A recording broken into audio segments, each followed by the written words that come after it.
दरम्यान एकीकडे नागपुरात नवनीत राणांनी ठाकरेंना डिवचणारे होर्डिंग्स लावलेत, तर दुसरीकडे नागपुरातच ठाकरेंच्या शिवसेनेला रामरक्षा आंदोलनाचे होर्डिंग्स लावू दिले जात नाहीयेत असा आरोप संजय राऊतांनी केलाय।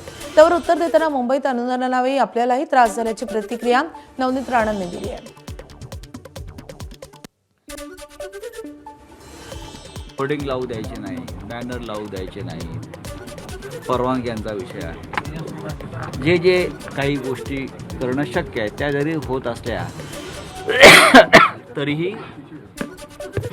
हा रामरक्षा आंदोलन हिंदुत्वाचा जो आहे तो आम्ही तडीसने पूर्ण करू। मी आदरणीय उद्धव ठाकरेजींना विनंती करत, तुम्ही नागपूरपर्यंत आले, 150 किलोमीटर आहे आमचे अमरावती आणि हनुमानगडी, कोणी आमचे जिल्ह्यात आले तर त्याचा आदर सत्कार आपण करतोच। या आपण सोबत तुमचं स्वागतही करू आणि आपण बसून हनुमान चालीसाचं पठण सुद्धा करू।